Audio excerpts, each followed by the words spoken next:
며칠 전에 뉴스를 보셔서 아시겠지만 이스라엘이 이란을 공격했다는 소식을 들었습니다. 이스라엘 주변에서 일어나는 전쟁의 이야기들은 아무래도 예수님의 재림과 관련해서 상관이 있다 보니까 이렇게 저렇게 해석될 여지들이 있다 보니까 이 일을 대하는 많은 성도들이 긴장감을 가지고 그 상황들을 지켜보는 것이 사실입니다. 어쩌다 갑자기 일어나서 그저 아무 일도 없는 듯이 끝나는 해프닝으로 보기에는 그 규모가 크고 또 국제정세가 좋지 않다 보니까 또 우리에게도 어떤 영향이 미칠까 이런저런 걱정도 되는데, 무엇보다도 이러한 상황들을 통해서 하나님께서 우리에게 우리의 신앙을 좀 더 점검하고 살펴보고 돌아보라 말씀하시는 것이 아닌가 하는 생각이 들었습니다. 여러분들은 보통 예수님의 재림이 가까웠다 이런 말을 들으면 어떤 느낌이 드십니까? 예수님이 재림이 가까웠다. 아마 보통 이렇게 생각하실 것 같아요. 제가 예전에 중고등 학생 때 쉬는 시간이면은 참 애들이랑 많이 놀았거든요. 남중 남고를 나와가지고 거의 장난 아니었습니다. 그러다가 쉬는 시간이 딱 끝나면은 선생님이 이렇게 저쪽에서부터 소리를 내면서 오는 게 아니라 갑자기 와요. 갑자기 문을 열고 들어와서 딱 눈이 마주친 그 친구들을 이제 앞으로 불려 나가는 거죠. 그리고 그때는 체벌도 조금 있었기 때문에 많이 혼이 났어요. 그리고 어떤 친구는 얼마나 뛰어다니면서 놀았던지 선생님한테 이렇게 멱살이 잡혀가지고 이렇게 들려온 적도 있었어요. 어쩌면 많은 성도들이 예수님의 재림을 이런 식으로 생각하지 않을까 싶어요.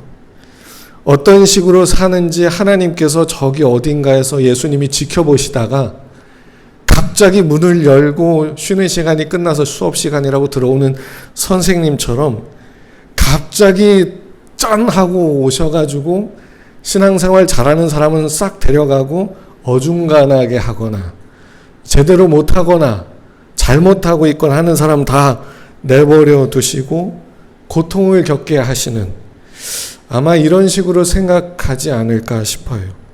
갑자기 찾아와서 잘하는 사람과 그러지 못한 사람을 그 시간에 순식간에 갈라버리고, 그래서 기준에 못 미치는 사람들을 혼을 내는, 혹시 예수님의 재림을 이런 식으로 생각하고 계시다면 오늘 그 생각을 조금 달리 해볼 수 있으면 좋겠습니다.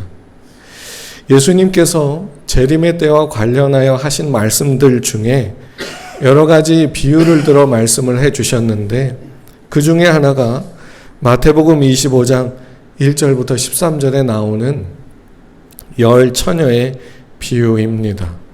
열 처녀의 비유, 아마 한 번쯤 들어본 기억은 있으실 텐데 한번 제가 말하는 것이 맞는지 틀리는지 한번 생각해보고 대답을 해보시면 좋겠습니다. 슬기로운 5 처녀는 깨어 있어서 신랑을 맞이할 수 있었고, 어리석은 5 처녀는 졸다가 신랑을 맞이하지 못했다. 이 말이 맞을까요? 틀릴까요? 어떻게 생각하십니까? 틀린 말입니다. 보통은 미련한 처녀들이 졸고 있었고 슬기로운 처녀들은 눈을 번쩍 뜨고 깨어 있었다라고 생각을 합니다. 그런데 성경은 뜻밖에도 슬기로운 처녀 5명이나 어리석은 처녀 5명이나 다 자고 있었다고 얘기를 해줍니다. 1절부터 7절을 보겠습니다. 그때 천국은 마치 등을 들고 신랑을 맞으러 나간 10 처녀와 같다 하리니 그 중에 5은 미련하고 5은 슬기 있는 자라.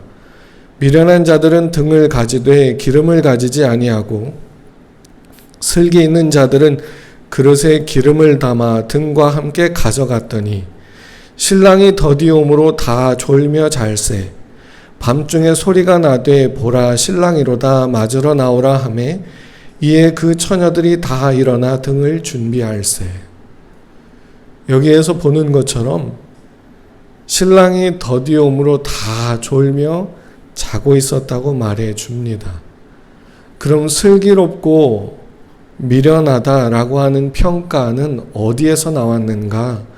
기름을 준비해 두었었느냐, 그러지 못했느냐로 슬기롭냐, 어리석냐, 미련하냐가 구분이 되고 있습니다.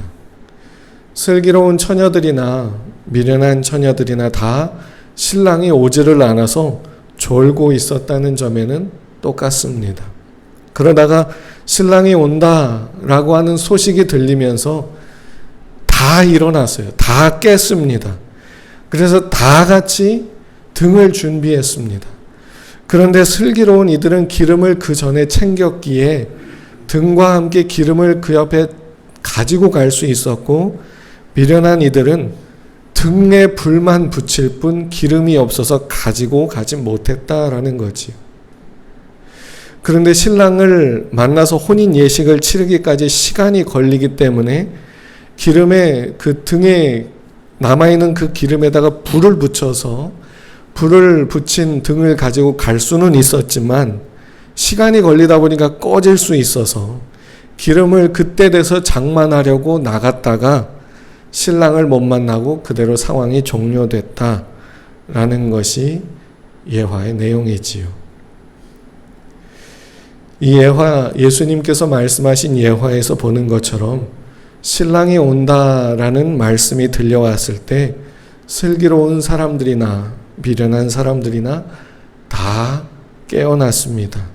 그리고 등불을 준비했습니다. 주님이 다시 오실 때가 언제인지 우리는 알 수 없지만 갑자기 와가지고 잘하는 자와 못하는 자를 거기서 구분지어서 이렇게 막 어떻게 하시는 것이 아니라 잠에서 깨어나서 등불을 준비하고 불을 켤 수 있는 시간이 주어진다는 걸 알 수 있어요. 다만 기름을 가서 사오기까지의 시간, 그 시간만큼 주어지지는 못했다는 거지요. 그런 점에서 우리가 지금 이렇게 뭐 전쟁, 이런저런 전쟁의 소리를 많이 듣지요. 우크라이나와 러시아의 전쟁 이야기도 듣고 팔레스타인과 이스라엘 전쟁 이야기도 듣고 또 이번에 또 이러한 전쟁 이야기가 또 들려오는데, 그럴 때마다 우리가 해야 될 일이 기름을 준비하는 것이 아닌가 싶습니다. 어리석은 자나 슬기로운 자나 다 졸며 잘 수 있습니다. 심지어 미련한 처녀들조차도 신랑이 온다라고 할 때 듣고 깨어났습니다. 문제는 기름 준비에 있었지요. 이 말은 기름 준비라고 하는 건 시간이 걸린다는 이야기일 겁니다. 짧은 시간이었어요. 기름을 사러 나갔다가 가지고 오기에는 짧은 시간이었어요. 하지만 기름의 그 등에 불을 붙이고 기름을 챙기고 신랑을 같이 따라가서 혼인잔치를 하기까지는 충분한 시간이었어요.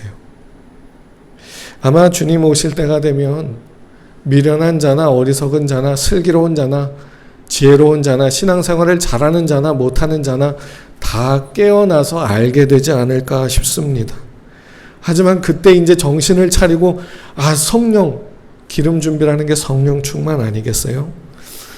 이제 성령을 받아서 그제서 비로소 주님과 함께 살아보려고, 말씀에 순종해 보려고, 말씀대로 사랑해 보려고, 인내해 보려고, 희생해 보려고 애를 써보지만 그러기엔 시간이 너무 짧을 수 있습니다.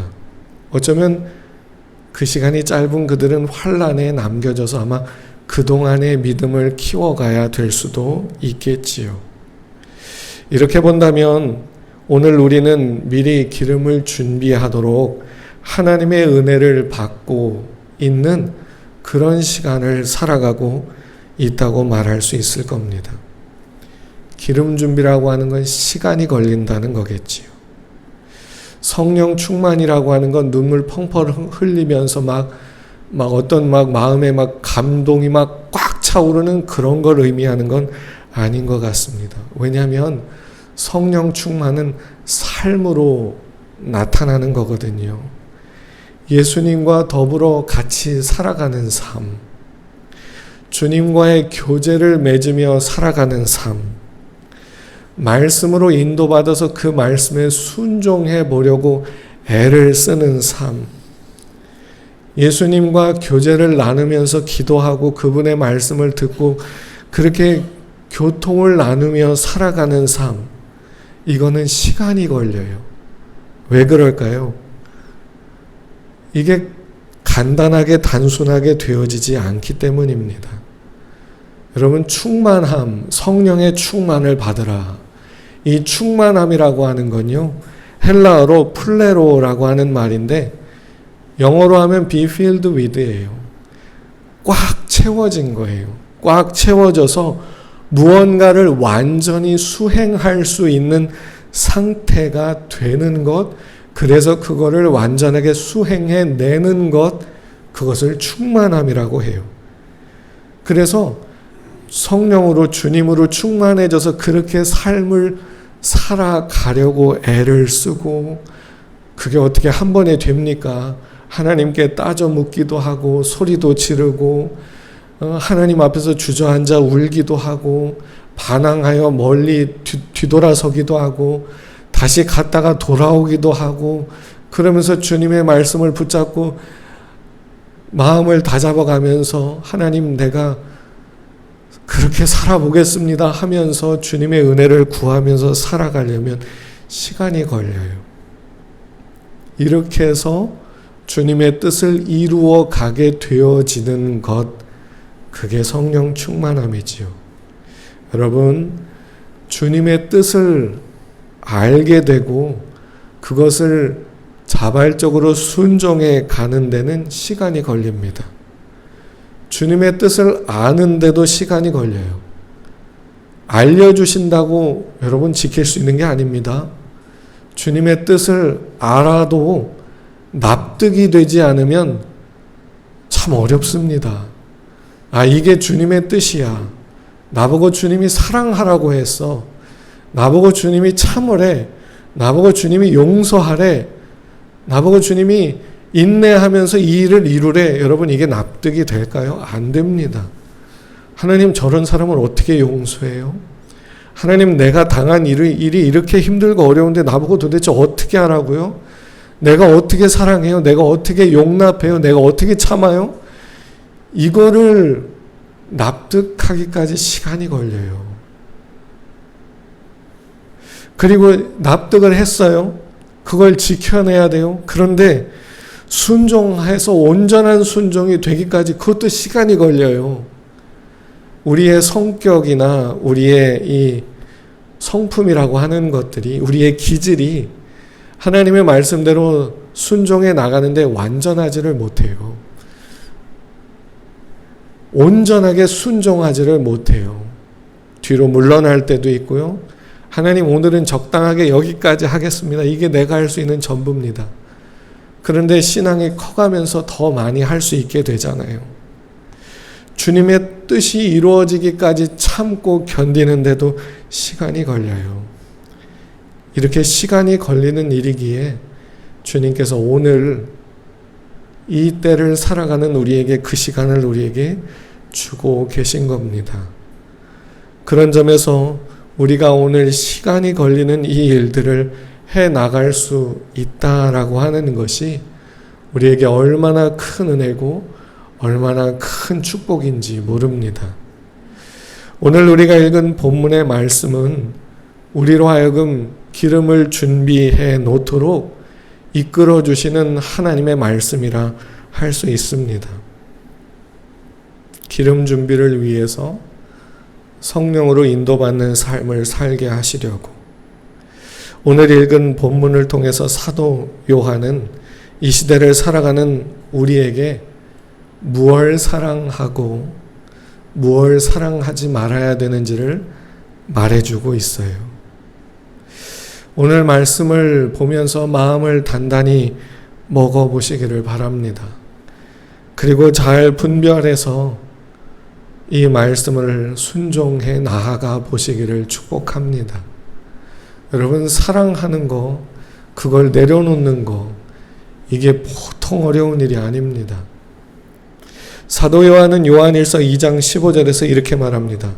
이 세상이나 세상에 있는 것들을 사랑하지 말라. 누구든지 세상을 사랑하면 아버지의 사랑이 그 안에 있지 아니하니. 그러면서 이 세상을 사랑하지 말아야 될 이유를 16절에서 말해요. 이 세상에 있는 모든 것이 다 아버지께로부터 온 것이 아니요 세상으로부터 온 것이라. 참 너무나도 단순하고 간단 명료한 말씀인데요. 지키기가 쉬워 보이지가 않습니다. 생각해 보세요. 이 세상을 사랑하지 말라. 너무나도 간단한 명령이고 말씀인데 우리의 삶을 한번 보시자고요. 우리는요, 이 세상을 살아내야 돼요. 어떻게 살아내야 되냐면 잘 살아가야 돼요. 우리는 평생을 이 세상에서 잘 살아가려고 애를 쓰고 살아왔어요. 태어날 때 축하를 받으면서 이 세상을 이제 잘 살아가도록 네가 태어났구나. 그러면서 어린 아기 때부터 자랄 때마다 이 세상을 잘 살아낼 때마다 축하를 받고 응원을 받고 용기를 얻으면서 살아왔어요. 학교에서도 이 세상에서 어떻게 하면 잘 살아갈지 그것을 위해서 공부하면서 열심을 다하면서 노력하면서 땀을 흘리면서 심지어는 자존심이 구겨지는 일들을 당하면서도 참아가며 인내하며 그렇게 살아왔어요. 왜요? 잘 살려고. 이 세상에서 어떻게든 잘 살아가려고 우리는 평생을 그렇게 살아왔어요. 학교 다닐 때 왜 그렇게 열심히 공부했습니까? 졸업하고 나서 사회에서 왜 그렇게 열심히 일을 합니까? 자녀를 낳아서는 자녀들에게 왜 그렇게 공부를 시킵니까? 하기 싫어하는 걸 뻔히 알면서도. 왜 그래요? 잘 살게 하려고. 이 세상에서 잘 살아가려고 노력하고 애쓰는 거는 혼나야 되는 일이 아니라 오히려 축하받고 칭찬받고 응원받아야 되는 일입니다. 그런데 사도 요한은 이 세상이나 세상에 있는 것들을 사랑하지 말아라. 이렇게 말합니다. 우리의 모든 것이 이 세상에서 잘 살고 잘 누리고 잘 갖고 소유하고 행복하게 되는 것을 목적으로 삼고 있는데 그러면 우리는 이 말씀을 도대체 어떻게 받아들여야 되는 걸까? 물론 사람들의 이야기를 들어보면요. 나 이 세상을 정말로 사랑해. 이 세상을 난 진짜로 사랑해. 이렇게까지 말하는 사람은 별로 없습니다. 정말로 죽도록 힘든 특별한 일을 겪지 않은 분들, 이런 분들을 빼고 나머지 그저 먹고 살아가고 있음에 대해서 보통의 수많은 사람들은 자기가 누리고 있는 삶에 만족하면서 살아갑니다. 물론 돈이 더 많고 부동산도 더 많고 가진 것도 더 많이 있으면 좋겠지만, 그래서 내가 열심을 다해서 많은 걸 소유할 자격을 갖출 수 있는 그때 그 과거의 때를 후회하고 아쉬워하기도 하겠지만 그걸 어떻게 바꾸겠어요? 그러니까 현재의 상황을 나름 누리면서 만족하면서 살아가고 있습니다. 그러면서 조금이라도 더 나은 것을 얻어보기 위해서 열심을 내면서 살아가고 있지요. 그 중에서 소수의 사람들이 남들이 겪지 못한 너무 심한 고통과 너무 심한 고난을 겪어서 이 세상을 혐오하고 미워하고 증오하고 싫어하기도 합니다. 더 나아가서는 자기가 살아있는 목숨까지도 스스로 어떻게 해보려고까지도 하지요. 그래서 이런 분들은 세상을 싫어한다고, 난 이 세상을 사랑하지 않아 라고 말하는 분들도 있습니다. 그런데 이렇게 말한다고 해서 이 세상을 사랑하지 않는다고 해서 그렇게 말하는 그분들이 지금 사도 요한이 말하고 있는 이 내용을 지키고 있다라고 말할 수는 없겠지요. 왜냐하면 주님을 사랑하기 때문에 세상을 미워하는 게 아니거든요. 세상을 싫어한다라고 말하는 것도 그 속을 들여다보면 너무 세상을 사랑하지만 남들보다 더 갖지 못해서 가질 수 없어서 남들보다 더 누리지 못해서 누릴 수 없어서 화가 나서 속이 상해서 답답해서 그래서 이번 생은 망했다라고 말하는 거 그런 경우가 많지 않을까요? 세상보다 하나님을 더 사랑하기 때문에 세상을 사랑하지 않는 그런 사람은 단 한 사람도 없는 것 같습니다. 사람마다 정도의 차이가 있을 뿐이지 다 하나같이 이 세상을 사랑하고 이 세상에 있는 것들을 사랑하며 살아가는 것 같습니다.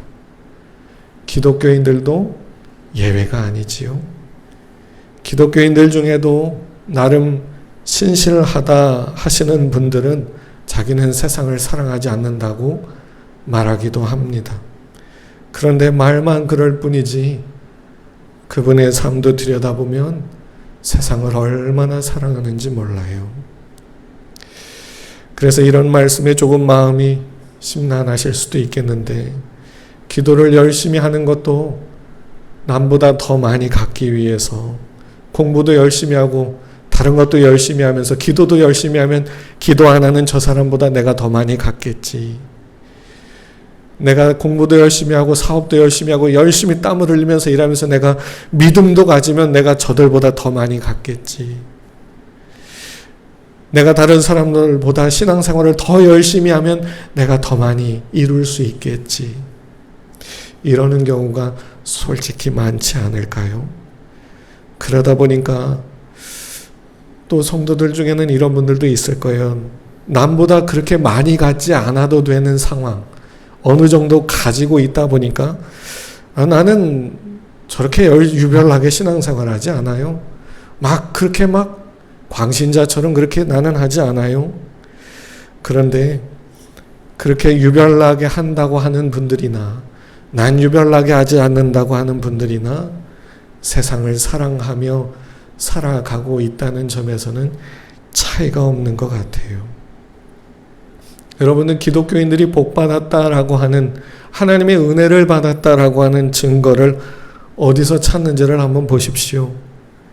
얼마나 돈을 벌고 있는지, 얼마나 높은 지위에 앉았는지, 얼마나 성공했는지, 얼마나 잘 나가는지 보통 이걸로 판단합니다.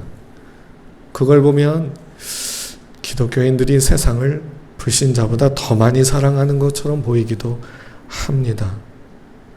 여러분 보십시오.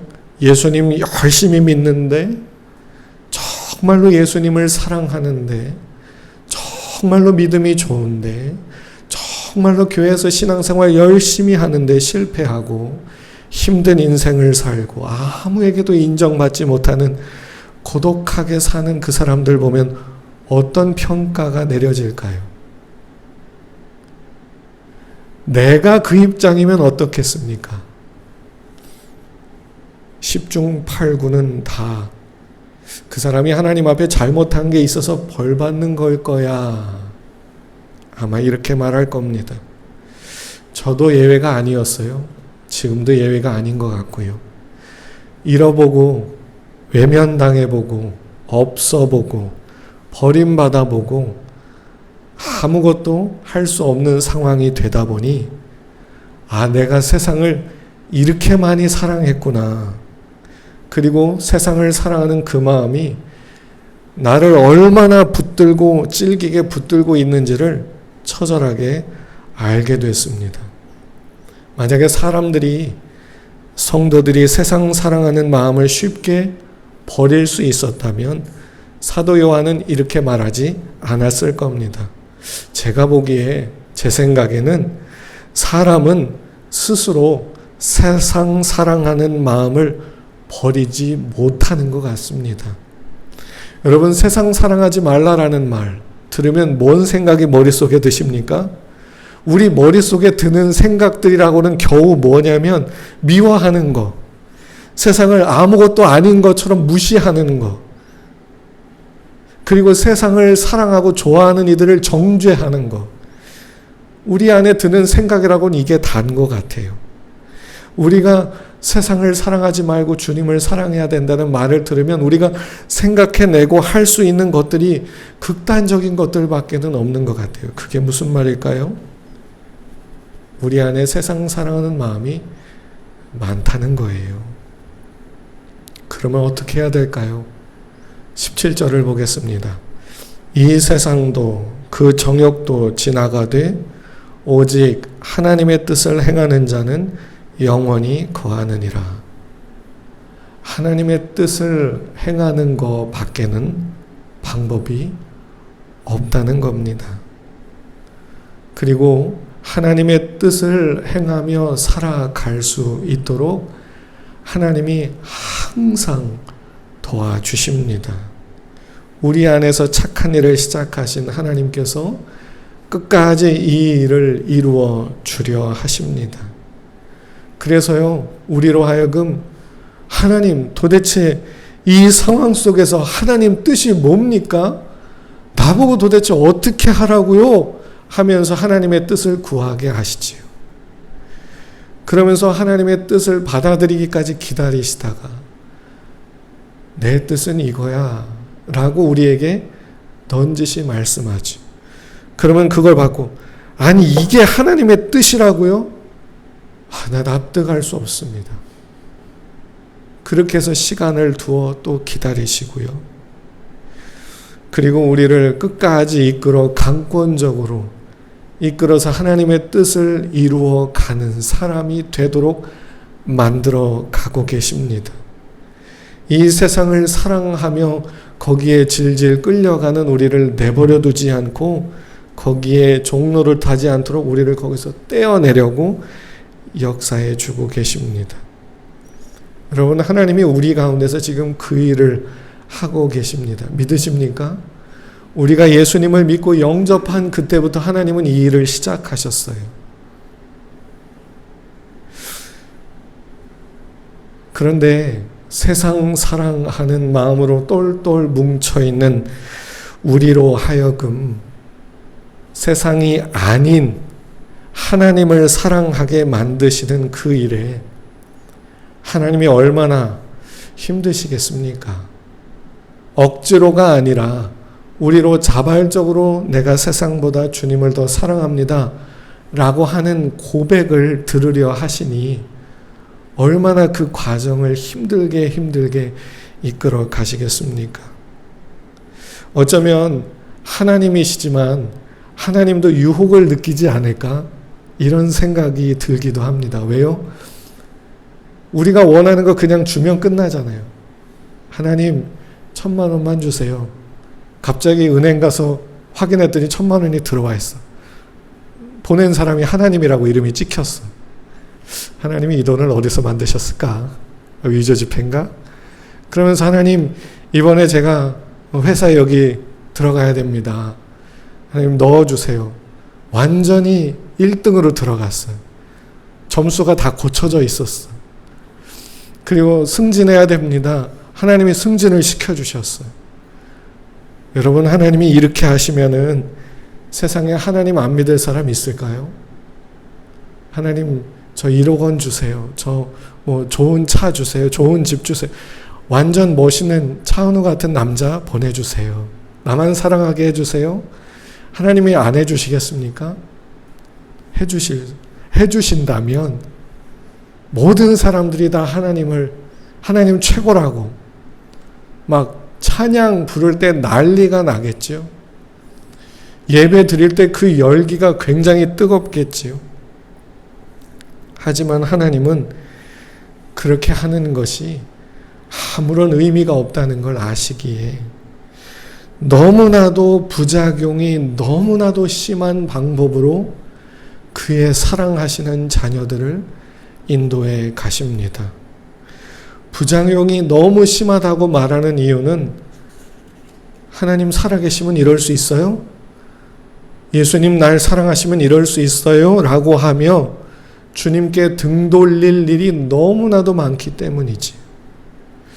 여러분, 하나님께 기도한 것들에 대해 응답이 없을 때 어떠셨습니까? 하나님 사랑합니다. 고백해 보셨습니까? 원하고 바라는 것들에 대해서 응답이 없을 때 하나님 내가 뭐 큰 거 바래요? 내가 뭐 대통령 되게 해달라고 합니까? 내가 뭐 사장이 되겠대요? 내가 무슨 재벌이 되겠대요? 이거 하나 해달라고 하는 게 하나님 뭐가 그렇게 어렵습니까? 이런 원망과 속상함이 들지 않으셨습니까? 그런 답답한 마음이 들 때 주님께 사랑한다고 감사하다고 고백이 나오던가요? 그런데 여러분, 하나님이 우리를 그렇게 이끌고 가고 계신 겁니다. 이 세상에 살아오면서 우리가 겪었던 그 모든 상황들이 다 우리로 하여금 기름을 준비하게 하는 시간들이었다는 것을 아십니까? 우리는 지금요, 모두가 다 이 세상에 살아가면서 세상의 정을 떼고 주님을 사랑하도록 인도를 받는 그런 훈련을 받고 있습니다. 처음에는 기도하고 간구하는 대로 다 잘 돼서 좋았지만 어느 순간부터는 그런 일이 일어나지 않을 때가 있습니다. 아, 지금이 기름 준비하게 하시는 시간이구나. 그렇게 생각하시면 됩니다. 기도하고 간구하는데도 믿음으로 열심히 신앙생활하는데도 어렵고 힘들고 괴롭기만 하다면 아, 내 영혼을 살리시려고 나로 주님만 바라보게 하시려고 나로 주님만 의지하게 하시려고 그러시는구나. 이렇게 생각해 보시면 됩니다. 그런데 이렇게 생각하기 쉽지 않아 보이죠? 그래서 시간이 걸리는 겁니다. 주님, 내가 주님만 사랑합니다. 이 고백을 하는 게 기름이에요. 내가 주님만 의지합니다. 내가 어떤 일이 있어도 주님으로 만족합니다. 이 고백을 할 수 있게 된 것이 기름이에요. 기름 준비예요. 근데 그런 신랑이로다 해가지고 깨가지고 불을 붙일 수는 있죠. 아, 지금 큰일 났어. 우리 찬양 크게 하고 박수 손이 터져 나가게 하면서 할 수 있겠지요. 그런데 주님 사랑합니다라는 고백을 안 해봤어. 힘들고 어려운 일들 속에서 참아가면서 주님의 은혜를 잠잠히 묵상해 보지를 않았어요. 그러니까 그때 돼서 그거를 해보려고 여기저기 찾아다니지만 시간이 걸리잖아요. 그러니까 너무 늦는 거 아니겠습니까? 우리가 세상을 사랑하지 않을 수 있는 게 아닙니다. 하나님의 말씀대로 우리는 형제를 사랑하고 주님을 사랑해야 됩니다. 그러기 위해서는 주님의 은혜를 받고 받아들이고 인정하고 경험하고 누리며 살아갈 수 있어야 됩니다. 주님의 뜻이 범사에 있다는 것을 인정하셔야 되고 그 뜻이 무엇인지를 찾아보기 위해서 시간을 보내보셔야 되고 그 뜻이 무엇인지 알게 되었어도 내 안에 깊이 젖어들 때까지 그걸 붙들고 씨름해 보셔야 되고 그리고 내 안에 완전히 납득이 됐어도 그 뜻대로 행하면서 아무런 보상도 아무런 대가도 주어지지 않는 상황에서도 그 뜻대로 행하려고 나 혼자 애를 써가는 그런 시간들을 지내보셔야 돼요. 주님께서 그 과정을 겪도록 우리와 지금 우리 손을 꼭 붙들고 지금 어쩌면 하나님도 머리띠를 띠고 야 우리 한번 이 길 걸어가 보자. 나는 지금 머리를 꽉 좀만 맸어. 너도 각오 단단히 해라. 너 내가 가만두지 않을 거야. 끝까지 이끌어가지고 내 뜻을 이루어가는 내 사람 되게 만들어 갈 거야. 하나님이 우리를 지금 그렇게 이끌어가고 계십니다. 주님의 이끌림을 받아가며 사는 것 말고는 이 세상을 사랑하지 않을 수 있는 방법은 없습니다. 우리 머릿속으로 할 수 있는 건 회의적이고 염세적인 사람이 되는 것 말고는 없다니까요. 날마다 예수님과 같이 살아가는 일에 힘쓰시기를 바랍니다. 죄의 유혹에 넘어져도 좋습니다. 다시 예수님 붙잡고 일어나기를 애쓰십시오. 그리고 주님 붙잡고 일어났다면 같이 따라가 보기를 힘써 보십시오. 따라가다가 그 뜻대로 되어지는 삶을 살아가다가 또다시 처음으로 가서 완전히 망가졌다면 거기서 일어나서 또 시작해 보십시오. 가다가 또다시 처음으로 왔다면 또다시 일어나서 시작해 보십시오. 감사한 건 하나님은 이 일에 있어서 귀찮아하시는 법이 없고 실증 내시는 법이 없고 싫어하시는 법이 없고 야 너 그거밖에 못해? 하고서 짜증 내시는 법이 없다는 겁니다. 하나님도 우리에게 시간이 필요하다는 걸 아시기에 우리에게 그 시간을 주시며 우리를 이끌어 가고 계십니다. 이 시간을 낭비하지 말고 주님과 함께 보내는 일에 힘을 써보실 수 있기를 축복합니다.